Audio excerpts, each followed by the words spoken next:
The lunchtime chatter at the Magnolia House had a rhythm of its own clinking glasses, low laughter, polished silver sliding across china. It was one of those high-end southern restaurants where the walls whispered old money, and the air smelled faintly of cedar and pride. Every detail shimmered with precision, gold-trimmed menus, crisp white napkins, and staff trained to smile like they'd been born for it. Nina Jefferson moved between tables with the steady grace of someone who'd learned to make herself invisible and indispensable at the same time. Her black apron was spotless. Her name tag gleamed, and every step she took carried quiet discipline. For months she'd worked double shifts here, saving for nursing school, never late, never loud. She knew the regulars, the tone they preferred, and how to soften the edge of their complaints before they even formed. But no amount of skill could have prepared her for that day, the day Evelyn Parker walked in. Evelyn was the kind of woman people noticed before they meant to. 81 years old, dressed in a powder blue suit that looked like it came straight from a Palm Beach boutique. Her hair set in immaculate waves, her pearls resting just below her throat like trophies from another era. She walked with a silver cane she didn't truly need. It was an accessory of authority. When she entered, even the maitre d' straightened his tie.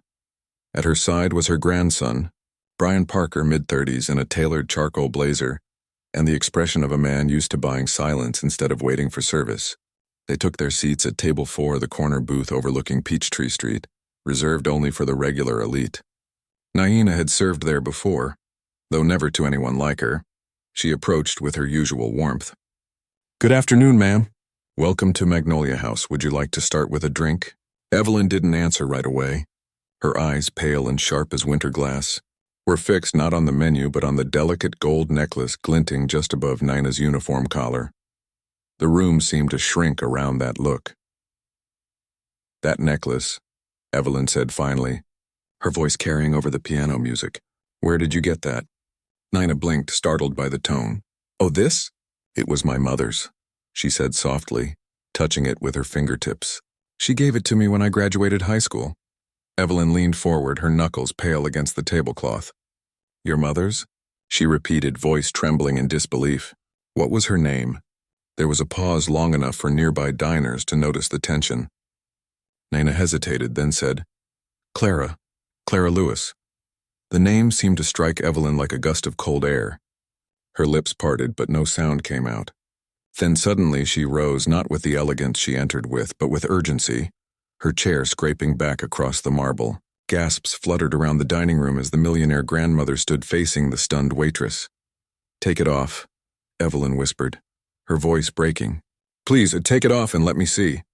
The manager, Lydia Kane, rushed over instantly, heels clicking like warnings. "Mrs. Parker, is there a problem?" Evelyn didn't even hear her. "Where did you say you got it?" she demanded again. "That pendant, it's unique. Custom." It couldn't be the same one. Nina, caught between confusion and fear, stepped back. "Ma'am, this belonged to my family. I don't understand." Evelyn's breath hitched. "Your family?" Her voice cracked into something fragile, almost childlike. "No, that necklace belonged to my daughter."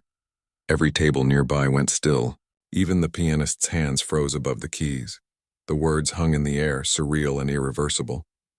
Lydia tried to intervene, her professional smile tightening. "Mrs. Parker, maybe we can talk privately." But Evelyn was already trembling. Her fingers brushed the air like she was touching ghosts. "It was lost 40 years ago," she murmured. "My daughter wore it the night she stopped herself, choking on the memory. Nina felt a chill crawl up her arms. She looked down at the pendant, a small gold locket engraved with a magnolia flower. Her mother had told her it was a family heirloom from an old family she once worked for. Nina had never asked more than that. Until this moment, it was just a piece of love she carried close to her chest. Evelyn suddenly reached out, not roughly but desperately, taking Nina's hand. "Please," she said, her voice breaking. "Tell me where you got it exactly. Please tell me." Nina opened her mouth, but the words caught. The restaurant was silent except for the distant hum of the ceiling fans. From the corner of the room, a few diners began recording quietly the kind of moment that looked too strange to be real. The wealthy white matriarch gripping the hand of a black waitress, tears gathering in her eyes, begging for an answer no one could have seen coming. Lydia cleared her throat. "Mrs. Parker, I'm going to have to ask you to sit down," she said gently. "You're causing a—" But Evelyn turned to her sharply, her voice suddenly powerful again. "Don't you dare interrupt me, Lydia. This is not about decorum." She looked back at Nina, eyes wet and searching. "Do you have any idea what that necklace means?"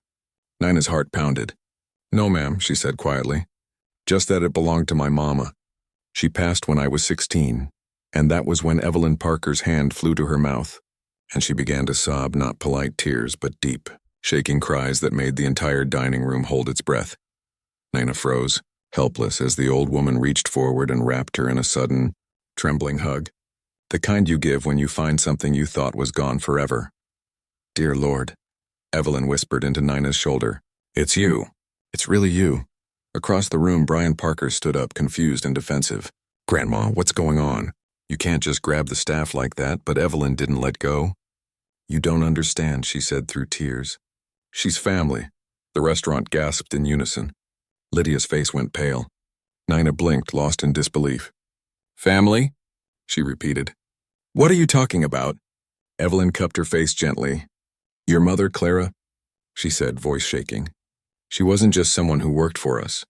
She was my daughter's best friend. She disappeared after the accident. And that necklace," she looked down, trembling, "was the only thing we never found." Nina's breath caught. "Accident?" Evelyn nodded slowly, tears falling freely now. "Yes, and if what I think is true—" She paused, gripping Nina's hand tighter. "Then you're the granddaughter I never knew I had." The room erupted in whispers. The millionaire grandmother who had come in with authority now stood broken and trembling before a waitress, clinging to her as if time had folded in on itself. Nina didn't know what to say. Her voice trembled. "Ma'am, that can't be right. My mother never said—" But Evelyn just shook her head, smiling through tears that wouldn't stop. "Then she was protecting you," she whispered. "But not anymore." And for the first time since Nina started at Magnolia House, someone hugged her, not out of pity, not out of politeness, but out of love that spanned generations of silence. The restaurant, once full of chatter, now felt like a church. No one dared to move. No one dared to speak, because in that single moment, a wealthy grandmother and a weary waitress stood locked in an embrace that neither of them understood, yet both somehow felt was meant to be. No one in the Magnolia House moved for nearly a full minute. The air had thickened, the room suspended in stunned disbelief. Servers stood frozen beside their trays. Conversations that had once filled the restaurant were gone, replaced by the sound of Evelyn Parker's trembling breath and the faint clink of Nina's necklace brushing against her chest. Brian Parker was the first to break the silence. "Grandma," he said sharply, stepping forward. "You're scaring people. Let her go." His tone wasn't cruel, just impatient, used to managing chaos, not understanding it. But Evelyn didn't respond. Her fingers were still tangled in Nina's apron, her eyes full of recognition that defied logic. The restaurant manager, Lydia Kane, rushed in like a storm cloud with a smile painted over panic. "Mrs. Parker, please sit down," she urged. "You need a moment. I'll have someone bring you water." Evelyn turned to her, voice breaking but firm. "Do you have any idea what this girl is wearing?" Lydia blinked, thrown off. "It's her necklace, I suppose?" "It's my daughter's," Evelyn said, her voice trembling with equal parts grief and awe. "I thought it was gone forever." She looked back at Nina as though afraid she might disappear. "It's been 40 years since that night." The words rippled through the room like wind through crystal glass. Diners whispered to one another, their faces mirroring the disbelief that no one dared say aloud. Nina took a cautious step back. "Ma'am, I think there's been some kind of mix-up," she said gently. "My mama told me she got this necklace from the family she used to work for. But she never said your name." Evelyn's hands began to shake. "She wouldn't have," she whispered. "After what happened, she had every reason to stay away." Brian frowned, trying to make sense of it. "Grandma, you're saying this woman, this waitress, is related to us? That's impossible." "Don't you talk about her like that," Evelyn snapped, turning toward him with a sudden burst of energy. "She has a name." Nina tried to steady herself, her voice quiet but steady. "It's Naina Jefferson, ma'am." Evelyn repeated it softly, as if testing the name on her tongue. "Naina Jefferson. Naina." Then she closed her eyes and whispered, "Dear God, even the name fits." Lydia looked around helplessly. The diners were openly watching now, some recording discreetly, others pretending not to. The hum of curiosity had replaced the hush of shock. "Naina," Evelyn said, taking a shaky breath. "Your mother, Clara Lewis, she worked for my family in Savannah when I was younger. My daughter, Charlotte, adored her. They were inseparable. But one night after a fire broke out at the estate, both of them vanished. Charlotte was presumed dead," her voice wavered, "and Clara, she never came back." Nina's throat tightened. "My mama, she never told me any of that. Only that we moved because she needed a fresh start. I thought she was just escaping hard times." Evelyn's gaze softened. She was escaping heartbreak. Brian rubbed his temples. "Grandma, please." "This is getting out of hand. We came here to have lunch, not whatever this is." "Brian," Evelyn said coldly, "you will sit down and listen." It wasn't a request, it was the voice of a matriarch who had built empires and buried losses too deep to explain. He fell silent. Lydia, sensing her role slipping from control, leaned toward Nina and whispered, "Maybe step into the back, sweetie." "This is turning into something else." Nina didn't move. "I'm fine right here." Her tone wasn't defiant, it was rooted in something unshakable. For once, she wasn't shrinking into the background. Evelyn reached into her purse and pulled out an old locket, faded, worn, and cracked at the hinge. She opened it with trembling fingers. Inside was a miniature photo of a young girl, no older than 20, wearing the exact same necklace that hung around Nina's neck. When Evelyn held the locket beside Nina's pendant, the room collectively exhaled. The magnolia engraving identical down to the faint scratch near the edge. Nina's breath caught. "It's the same one." Evelyn nodded slowly, tears welling again. "It was handmade. Only one ever existed. My husband had it commissioned for our daughter's 21st birthday." She smiled faintly, as if remembering something sacred. "He said a magnolia never truly dies, it just changes where it blooms." Nina's eyes glistened. "My mama used to say that too." At that, Evelyn's composure broke. She pressed a trembling hand against her chest. She must have been trying to keep Charlotte's memory alive. My God, Clara never told anyone. She must have taken the necklace after the fire thinking Charlotte. Her voice trailed off. Brian muttered under his breath, "This can't be real." "It's as real as it gets," came a voice from one of the tables. It was Henry Whitmore, an elderly regular who'd watched the scene unfold in silence. He leaned on his cane and nodded toward Nina. "I knew your mother, child. Clara Lewis. She used to come here years ago, before it was fancy. Always wore that same pendant." Nina turned toward him in shock. "You knew her?" He smiled faintly. "Kindest woman I ever met. Always humming gospel under her breath. Said the necklace reminded her of someone she loved but couldn't see again." Evelyn covered her mouth, her shoulders trembling. "That's her," she whispered. "That's Clara." Lydia, pale now, looked like she was standing on broken glass. "I'm Mrs. Parker. Would you like me to clear the room?" Evelyn turned to her, her tears drying into something stronger. "No, let them hear it. Let them all hear the truth." She faced Nina again. "Your mother didn't steal from us, Nina. She saved what was left of us. That night she tried to pull Charlotte from the fire. She must have thought she'd failed and ran. But if she lived, if she raised you," Evelyn's voice dropped to a whisper, "then she saved my granddaughter's child without ever taking credit." Nina's knees felt weak. The walls seemed to sway. "You're saying—" "Yes," Evelyn breathed. "You are family, Nina. My blood. My granddaughter's child." There was no applause. No gasps this time, just the sound of one truth rewriting 4 decades of silence. Nina's eyes filled, her voice breaking. "My mama always said kindness could build bridges we'd never cross in our lifetime. Maybe she was right." Evelyn smiled through her tears. She was more right than either of us knew. In the far corner, a woman dabbed her eyes with a napkin. Another whispered to her husband, "I can't believe I just watched that happen." Nina, still holding Evelyn's hand, felt a strange calm wash over her. She'd spent years learning to keep her head down in rooms like this, rooms that never saw her beyond her uniform. But now, for the first time, someone wasn't looking down on her. They were looking for her. Evelyn reached into her purse again, this time pulling out a worn photograph folded at the corners. "This was Charlotte," she said softly. In the picture, a young woman with Nina's same almond eyes and warm smile stood beside another woman, a young black woman who could only have been Clara Lewis. Nina touched the photo with shaking fingers. "That's her," she whispered. That's my mama. Evelyn nodded, a tear slipping free. She never left us. She just made sure her love found its way home. At that, the room seemed to breathe again. Conversations resumed in hushed tones, but nothing felt the same. Even the air seemed gentler, as though the restaurant itself understood that something sacred had just been mended. Evelyn turned to Nana one last time. "Please sit with me," she said. "Just for a moment." Nina hesitated, glancing at Lydia. But before the manager could speak, Brian stepped aside and pulled out the chair himself. "Go ahead," he said quietly. "You've earned it." And so, under the soft hum of whispered wonder, Nina sat across from the millionaire grandmother who had just called her family the beginning of a truth that neither of them had been ready to face until now. Nina didn't sleep that night.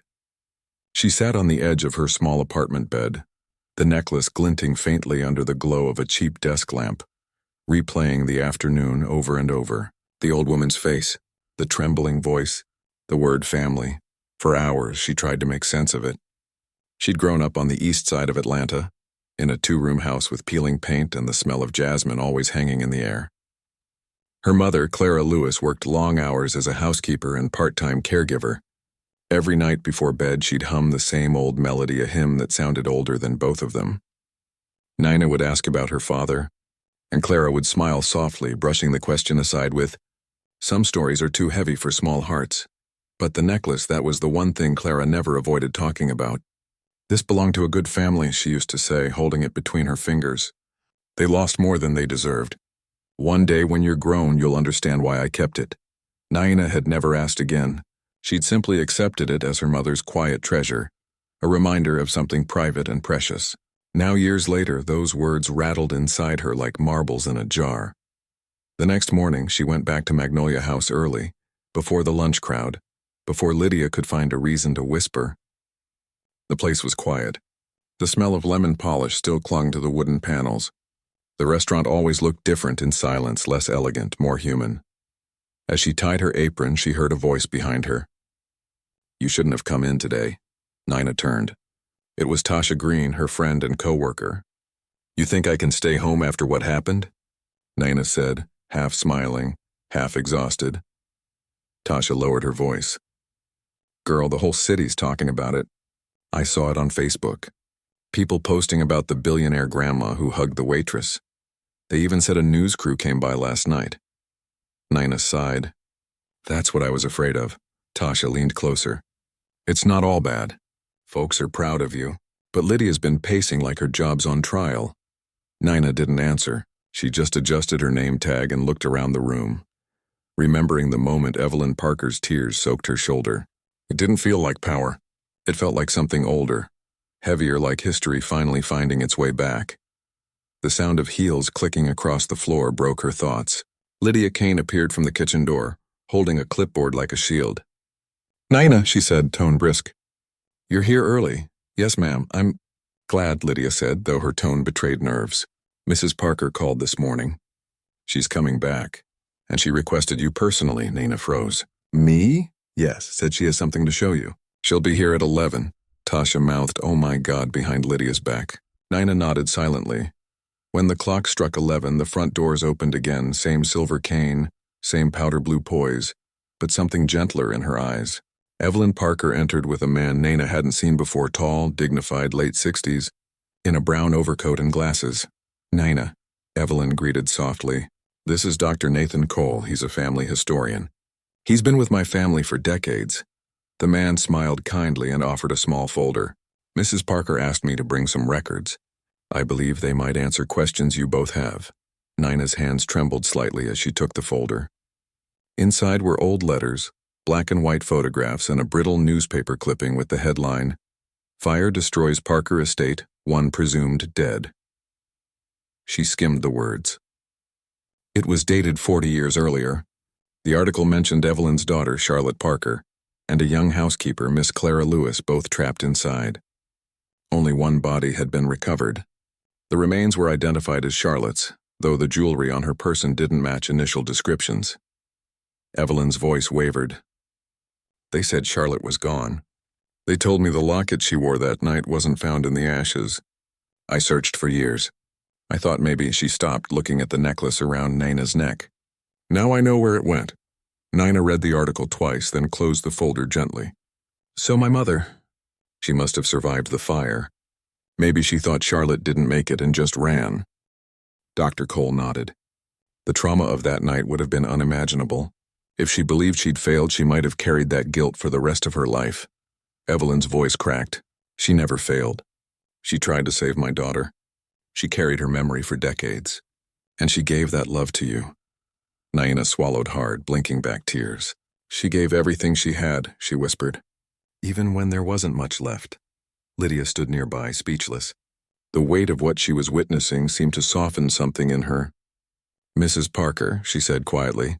If you need privacy, Evelyn shook her head. No, this isn't a secret anymore. She reached into her handbag and pulled out an old letter. Clara wrote this to me after she disappeared. I found it last week, buried in a box I hadn't opened in decades. Nina took the letter with careful hands.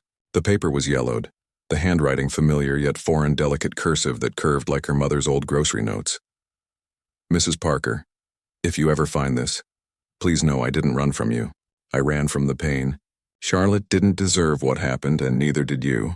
I couldn't stay where every room smelled like the fire I couldn't put out. I took the locket because it was the only part of her that survived. I thought maybe if I kept it safe, she wouldn't be gone entirely. Forgive me. And if the world ever lets us meet again through our children, tell them we were never enemies. We were family. Naina's eyes blurred halfway through the letter. She pressed it to her chest. She wrote this. Evelyn wiped her eyes. She never stopped loving us. She just didn't know how to come back. Dr. Cole cleared his throat softly. Mrs. Parker, if you'll allow, there's something else you should see. He unfolded another document, a birth record. Nina Jefferson, born August 1998. Mother, Clara Lewis, father. Name withheld. Nina frowned.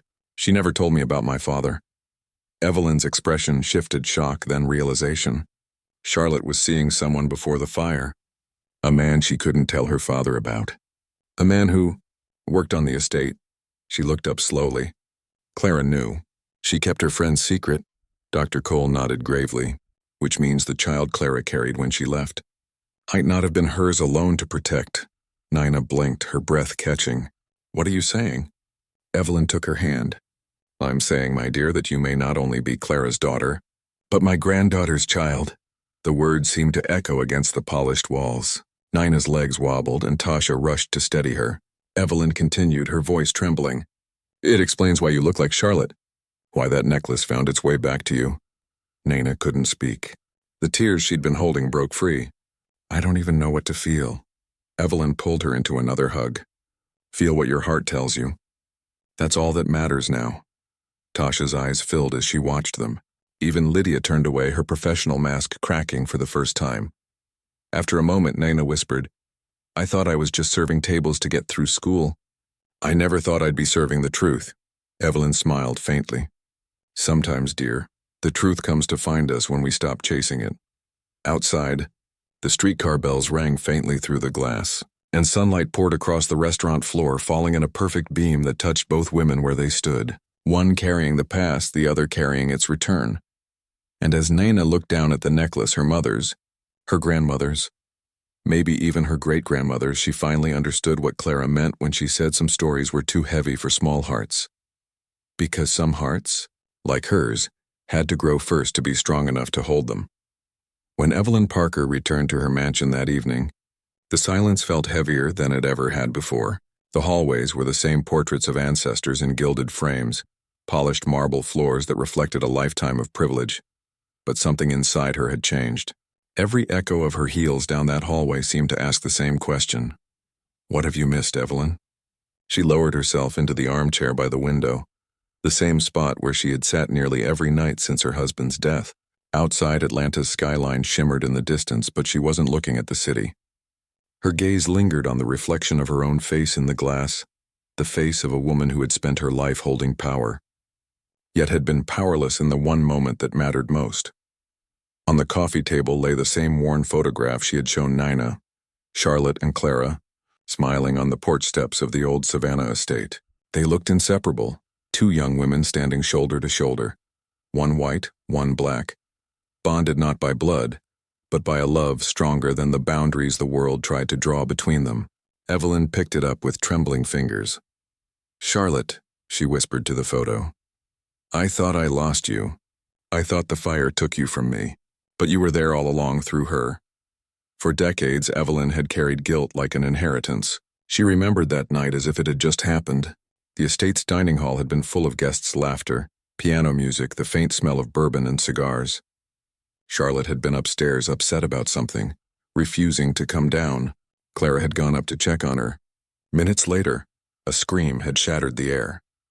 Flames had erupted from the east wing, the same side where Charlotte's room was. Evelyn's husband, Thomas Parker, had tried to rush in, but the staircase had already collapsed. The fire department arrived too late. By dawn, the mansion was reduced to blackened skeletons of beams and marble. They found a body in the ashes, one they assumed was Charlotte's because she had been wearing a dress from that night's party. But Evelyn always wondered why the ring on that body's hand wasn't Charlotte's, why the gold locket she wore daily was missing. The investigators dismissed her questions. The fire melted the metal, they said. Let it rest, so she did. For 40 years she tried to let it rest. Now she knew it had never melted, it had been passed down, quietly, lovingly, through the hands of a woman who had chosen silence over shame.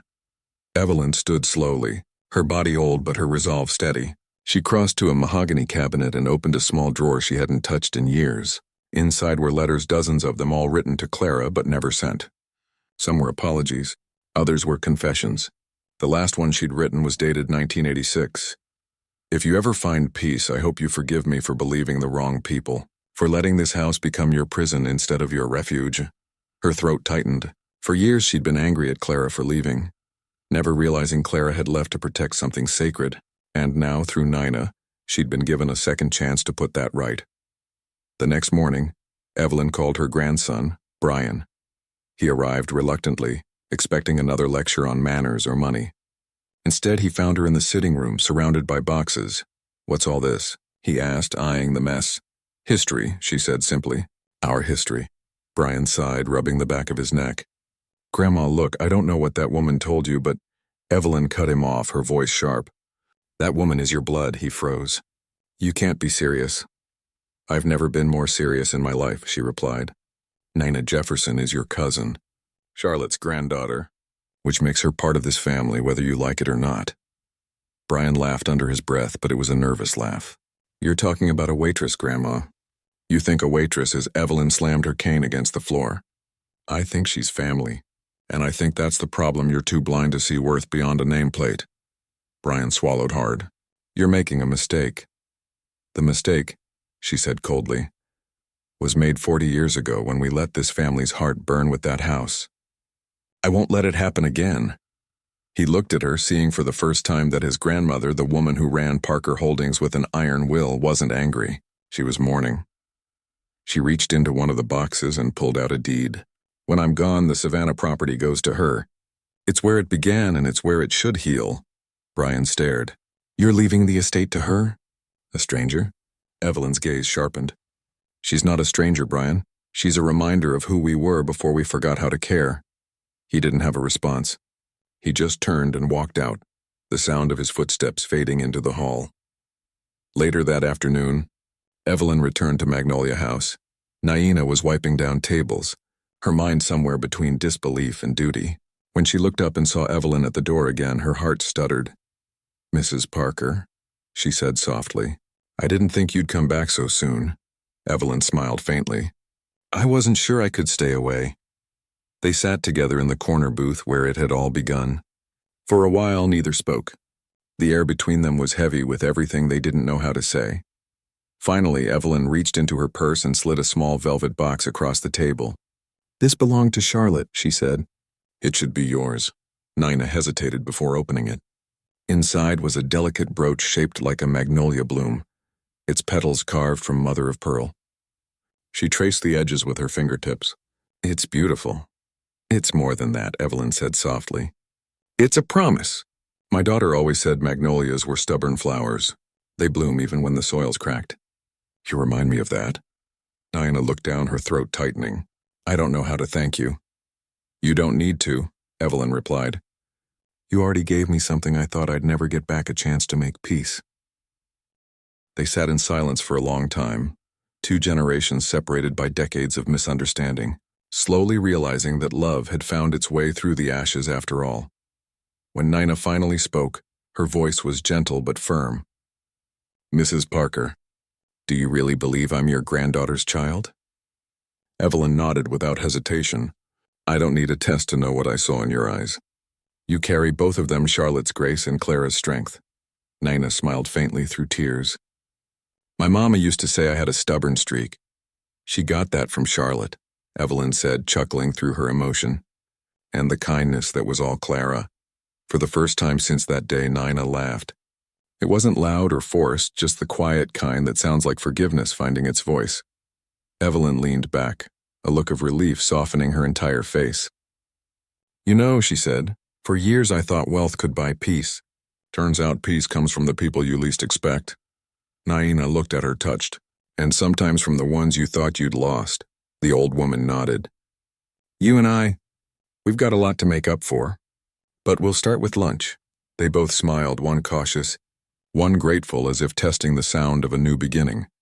And as the waiter quietly filled their glasses with water, the 2 women sat side by side not as a millionaire and a waitress, not as employer and employee, but as family rediscovering each other after 40 years of silence. Outside, the wind rustled through the magnolia trees lining Peachtree Street.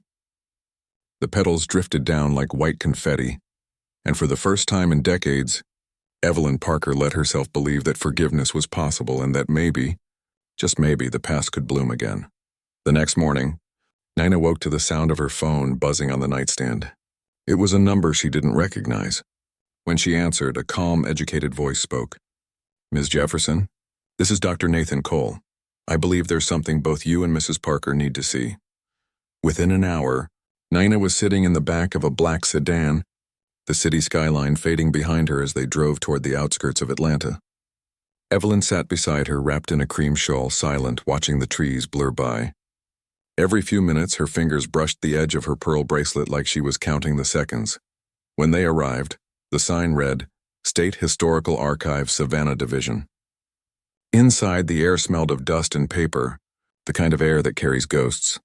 Dr. Cole led them to a small room with a stack of old files already waiting. These, he said, were sealed by the Parker family attorney after the fire. Until yesterday, no one had permission to access them. Evelyn's hand trembled slightly as she reached for the first folder. I didn't even know these existed. Your husband had them filed privately, Cole said. There's something you should read before I explain. Inside were brittle photographs of the burned estate, newspaper clippings, and halfway through the pile a faded police report dated June 17, 1982. Nina leaned forward. Cause of fire, uncertain, she read aloud. However, traces of kerosene found near the east wing suggest possible foul play. Evelyn's eyes widened. Foul play? Dr. Cole nodded grimly. At the time, Thomas Parker was in financial distress. The family's cotton investments were collapsing, and your husband had taken out a large insurance policy on the property 2 months prior to the fire. Evelyn stared at him in disbelief. You're saying Thomas might have done this? Cole's voice softened. There were whispers, but the sheriff at the time closed the case quickly. It was easier to call it an accident than accuse a man of Mr. Parker's stature. Nina felt her stomach twist.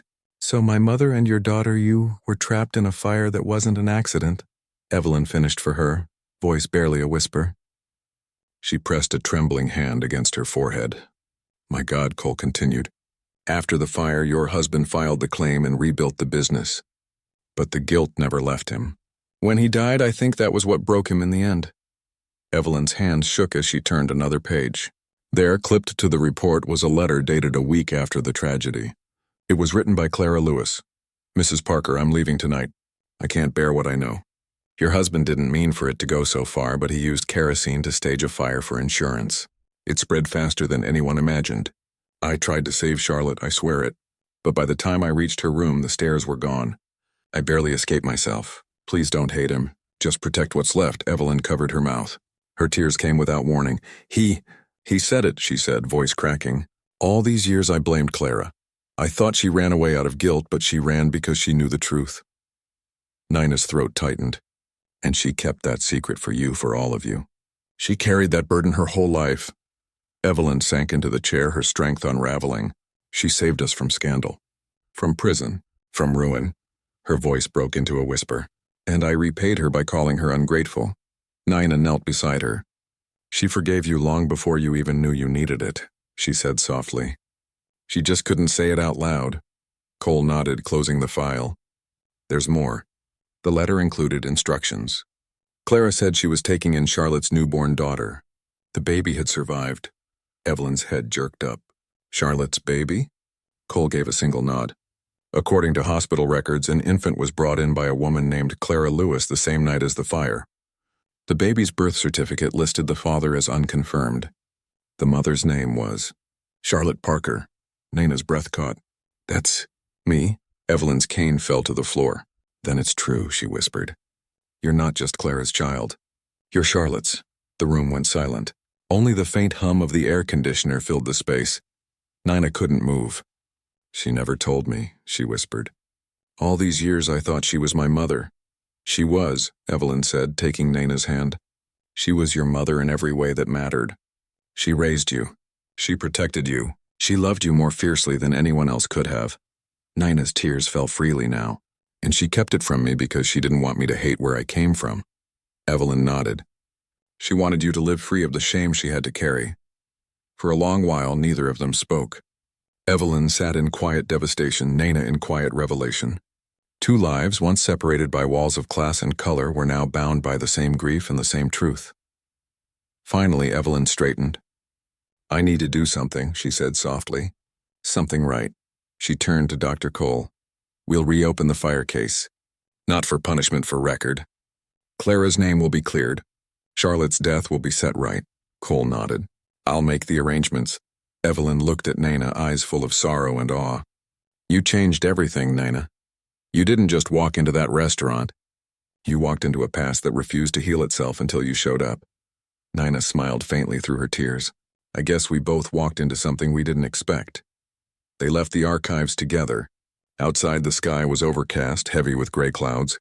For Evelyn, it felt fitting, like the world was finally mourning what she had refused to for decades. For Nina, the air felt cleaner somehow, like the truth had pulled oxygen back into her lungs. As they reached the car, Evelyn turned to her. Your mother's gone, and so is my daughter, but we still have time, you and I. Nina looked at her.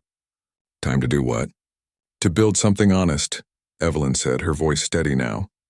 Something neither of them got to finish. They drove in silence for a while, the road stretching between past and future.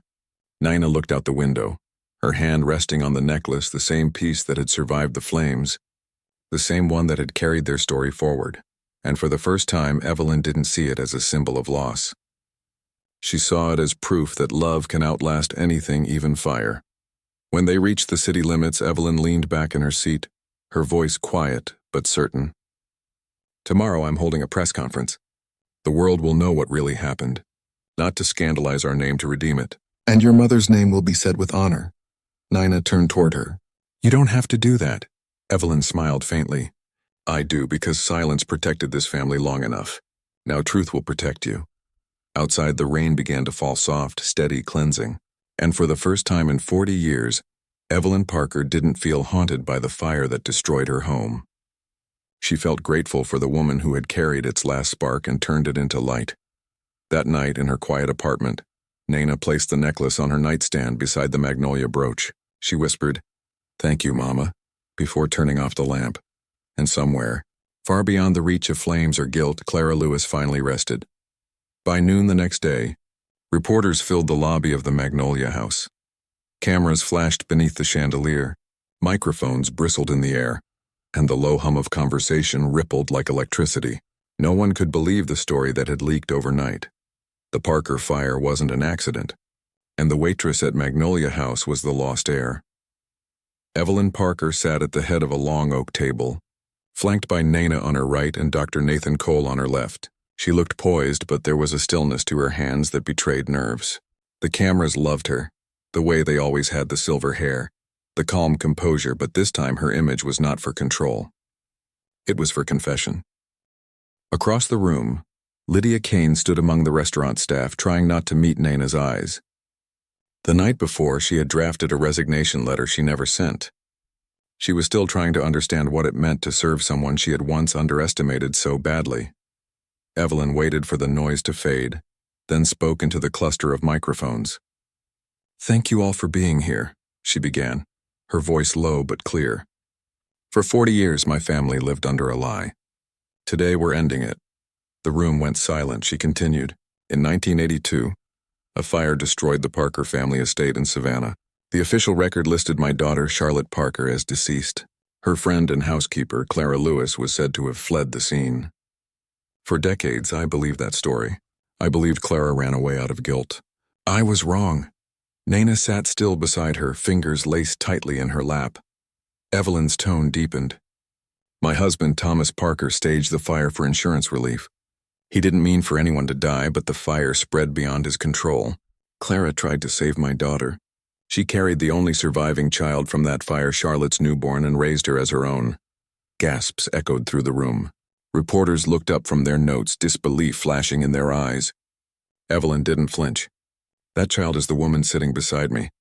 Naina Jefferson, my granddaughter." The words fell like a bell through the air, clear, resonant, impossible to ignore. Cameras snapped furiously. Some reporters exchanged glances. One whispered, "She's acknowledging her publicly?" Another replied, "She's rewriting the Parker legacy in real time." Evelyn looked down at her folded hands.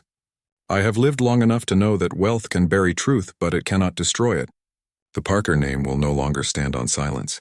As of today, Clara Lewis will be officially recognized as a guardian of this family's legacy, and Naina will inherit what she preserved." Naina blinked, stunned. She hadn't known about this part. Evelyn turned to her gently. "My lawyer will make it official this afternoon." The room burst into murmurs, reporters calling out questions. "Mrs. Parker, will this affect Parker Holdings? Miss Jefferson, how do you feel about this revelation? Was there a cover-up?" Naina hesitated, then leaned into the mic. "My mother taught me that forgiveness doesn't mean forgetting. It means facing the truth without fear." She took a breath. "I'm not here to replace anyone. I'm here to honor two women who gave up everything, one who saved a life, and one who's finally brave enough to admit the cost." The room went quiet again, her calm words cutting sharper than any headline could. When the press conference ended, reporters swarmed the front doors. Evelyn remained seated, staring at the crowd dispersing. For the first time in decades, she felt lighter. Naina placed a hand on her shoulder. "You didn't have to do all that for me." Evelyn smiled faintly. "I didn't. I did it for Clara." Later that afternoon, news of the confession spread like wildfire. Every major outlet carried the headline, "Parker matriarch clears late housekeeper's name, reveals long-hidden heir." Comment sections flooded with shock, sympathy, debate. Some praised Evelyn's courage. Others accused her of rewriting history to ease guilt. Naina didn't read any of it. She spent the evening walking through Piedmont Park, the autumn air crisp against her cheeks, thinking about her mother's quiet strength. Back at Magnolia House, the restaurant had never been busier. Locals flocked to the scene where history was revealed. Some came out of curiosity, others out of respect. Lydia pulled Naina aside near closing. "You changed this place," she said softly. "Not just with that story. People are treating us differently, like we matter again." Naina smiled.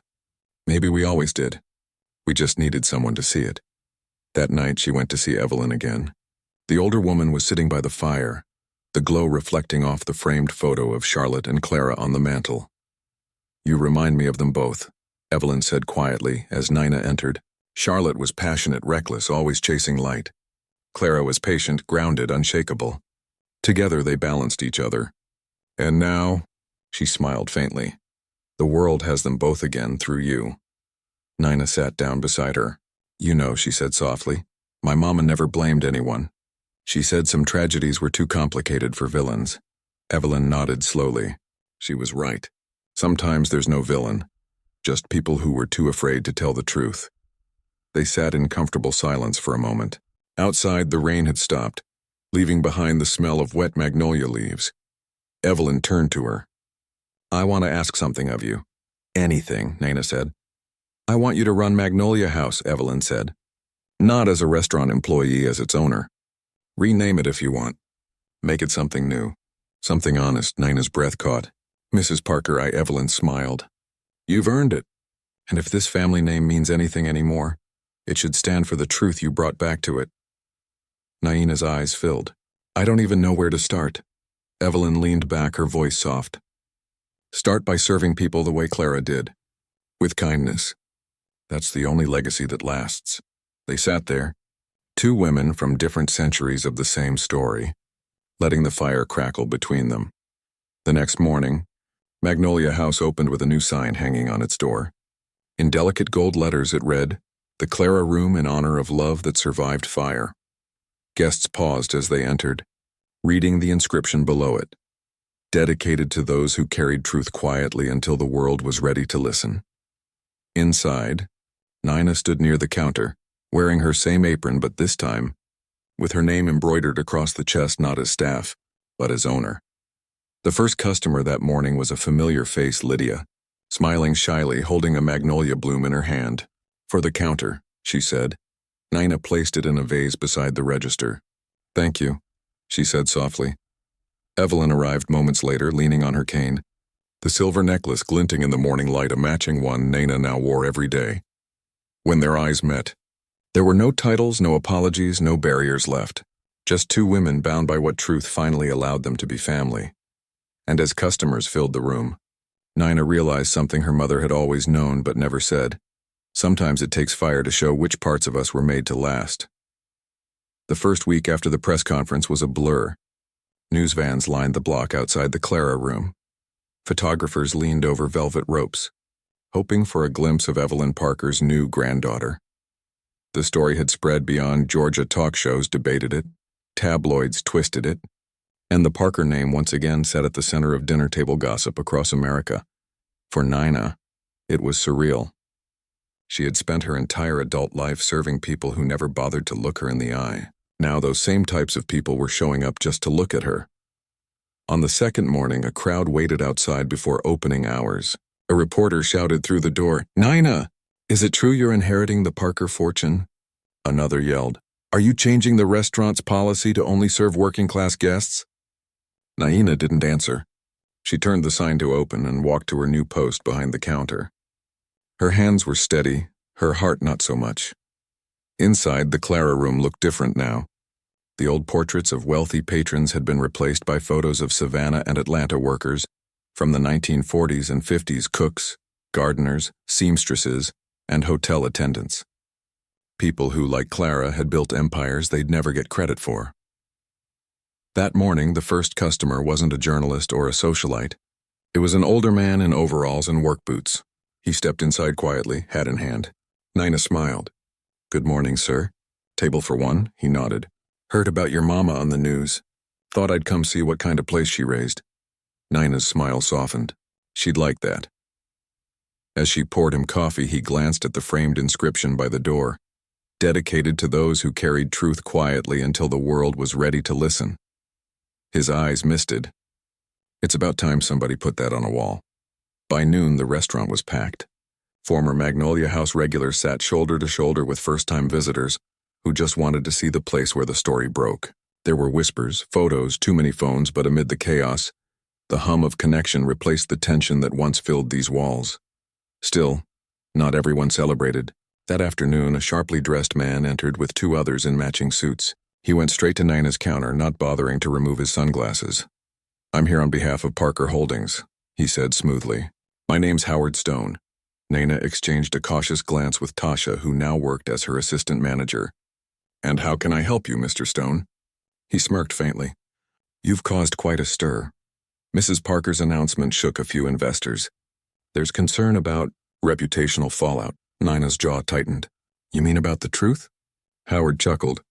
The truth has shareholders, Miss Jefferson, and not all of them like seeing headlines about insurance fraud and secret heirs. Evelyn appeared from her office in the back, moving slowly but carrying her cane like a sword. You can tell the board, she said, voice sharp as ever, that the reputation they're worried about was built on silence, and I've had enough of that to last a lifetime. Howard turned, momentarily startled. Mrs. Parker, I wasn't aware you were— Oh, spare me, she interrupted. You're here to scare a young woman into thinking she doesn't belong. The irony would be funny if it weren't so familiar. Nina stood a little taller behind her. Evelyn continued, her voice growing colder. You will inform the board that Nina Jefferson is now a recognized Parker heir, legally and publicly. If they prefer to leave the company rather than face accountability, I'll show them the door myself. Howard adjusted his cufflinks, jaw tight. You're making this very public, Mrs. Parker. That's the point, she said. You can't heal what you keep hidden. The suits left without another word. When the door closed, Nina let out a long breath. You didn't have to do that, she murmured. Yes, I did, Evelyn said, smiling faintly. I spent half my life protecting men who made the wrong choices. It's time I protect the ones making the right ones. That evening, when the rush finally ended, Nina sat alone at the bar, staring at her reflection in the polished wood. Tasha joined her with 2 cups of sweet tea. You do realize you just stood up to millionaires, right? Tasha said, grinning. Nina chuckled softly. Guess it runs in the family. For a long moment they sat in companionable silence. Then Tasha added, You think your mama would have believed all this? Nina looked up at the framed photo of Clara and Charlotte side by side. No, she said, but she would have smiled like she already knew it was coming. Just then, Evelyn's grandson Brian walked in. He looked uncomfortable but not hostile. He waited by the counter until Nina noticed him. I didn't expect to see you again, Nina said cautiously. I didn't expect to come, Brian admitted, but I saw what you did. My grandma's proud of you. So am I, even if I'm still trying to catch up. Nina studied him for a moment. You don't owe me anything. Maybe not, he said, but I owe her everything. And if you're part of her peace, then I'm part of it too. She gave him a small smile. Then sit. We're not serving guilt tonight. Only dinner. He smiled, relieved. I'd like that. They ate quietly as the night settled over the city. At one point, Evelyn joined them, cane in hand, moving slower than usual but glowing with quiet pride. She looked at Nina and said softly, You turned a tragedy into a table. That's what women in this family do. We make room where there wasn't any. Nina smiled. And you taught me to never let anyone walk out hungry, not for food, not for truth. Evelyn squeezed her hand. Then we're even. As the night wound down, a gentle rain began outside, tapping against the glass. The last customers lingered, talking softly under the warm lights. For once, no one was filming. No one was gossiping. They were just there breaking bread in a place built from the ashes of 2 women's courage. Evelyn glanced toward the doorway, where the magnolia tree swayed in the rain. Funny, she murmured, how something that burned down 40 years ago led us right back to each other. Nina followed her gaze. Maybe that's how family works, she said. It doesn't die. It just waits for the right moment to be found again. Outside, the neon sign flickered against the wet sidewalk. The Clara room established in love and fire. And for the first time since the story began, Nina felt not like someone standing in the aftermath, but like someone standing at the start of everything new. Autumn arrived early that year. The magnolia leaves outside the Clara room began to curl, trading their bright green for a faded gold, and the soft hum of the city seemed quieter somehow. Inside, the restaurant glowed with the kind of peace that doesn't need applause. The clinking of cups, the laughter of strangers, the scent of cornbread and cinnamon, it all carried the weight of something sacred. Nina Jefferson had found her rhythm again. The apron she wore still looked like the one from her Waitress days, but now it bore her name embroidered in gold thread, Owner. Every morning she unlocked the doors before sunrise, wiped down the counter herself and whispered, Morning, Mama, to the framed picture of Clara Lewis that hung behind the register.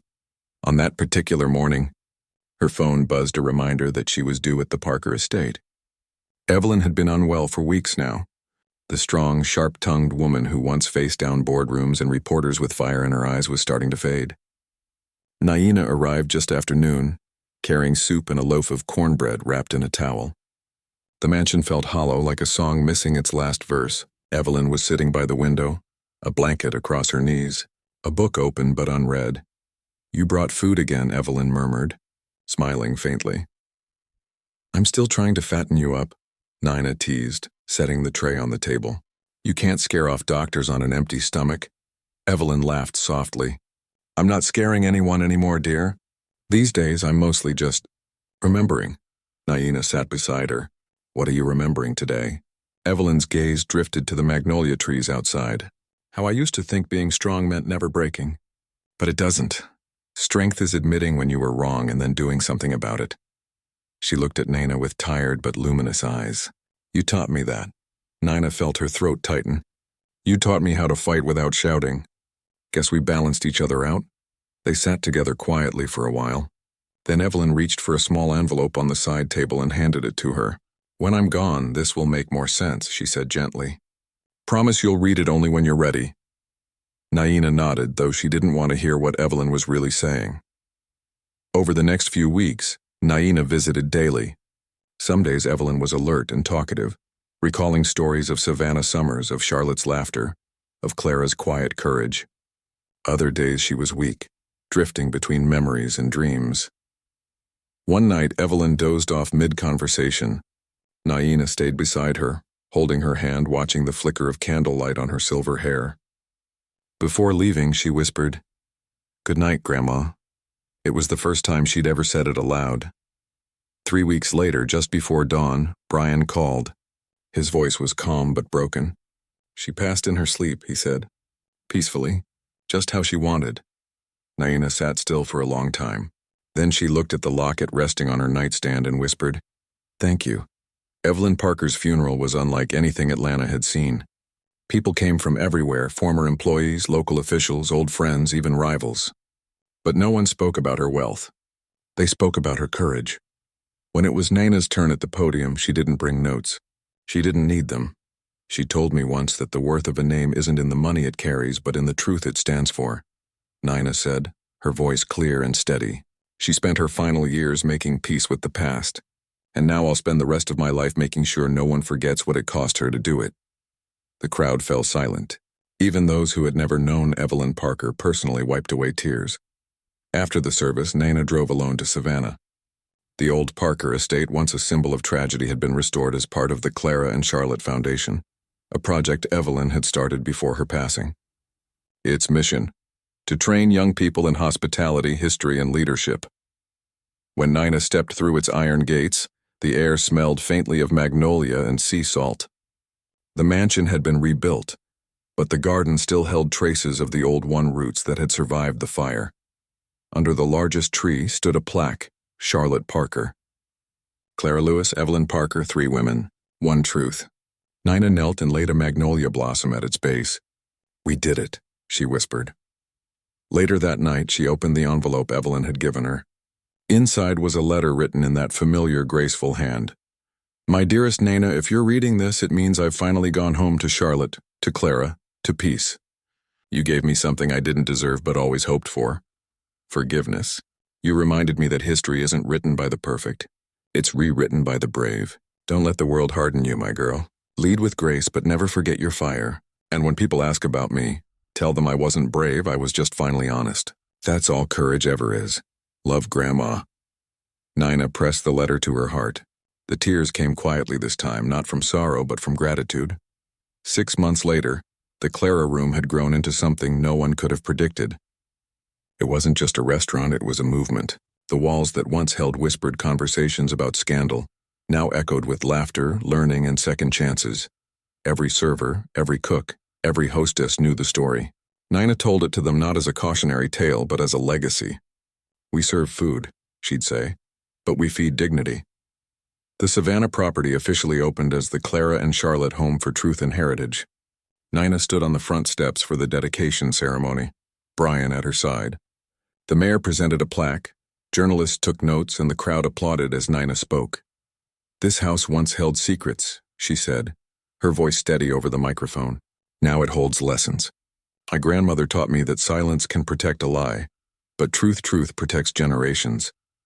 The crowd rose in applause, but afterward Naina slipped away from the celebration and walked alone into the garden. Beneath the old magnolia, she whispered, "You see, Grandma? They're all listening now." The wind moved through the branches, scattering petals around her feet. She smiled. Months turned into years. The Clara room expanded to Savannah and Birmingham, each one run by graduates of the foundation. Naina stayed in Atlanta where it all began. She taught classes at the foundation, mentoring young people who reminded her of herself, the ones who carried quiet strength, but didn't yet know how powerful that could be. One day, a documentary filmmaker arrived. He was young, polite, nervous. "Ms. Jefferson," he said, "we're filming a series about women who changed the South. Would you tell your story?" Nina chuckled. "People have already told it 100 times. "Yes," the man said, "but never in your words." She thought for a moment, then nodded. When the camera rolled, she began simply, "I used to think my life began the day a rich woman grabbed my hand and told me I was family. But it really began when I realized what that word means. Family isn't about blood. It's about who shows up when truth finally comes knocking." Her voice softened. "We didn't start with trust.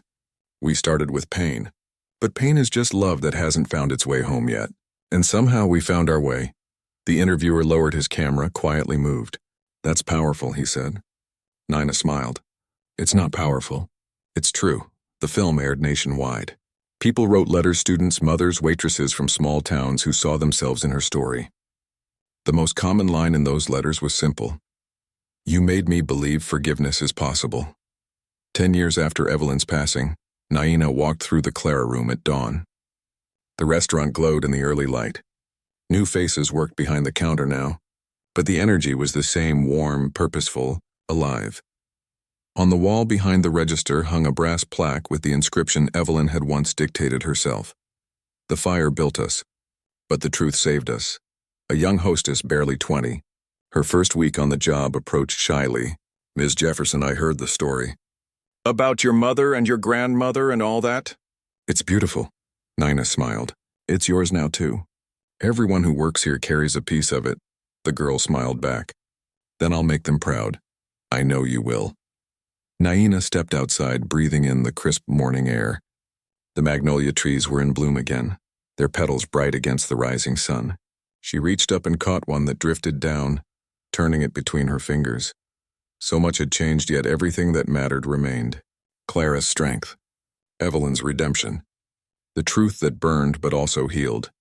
She looked up at the sky, whispering softly, "Rest easy." "I kept the promise." The wind moved gently as if answering. Nina smiled and went back inside, the bell above the door chiming like a heartbeat. The restaurant was waking up, ready for another day.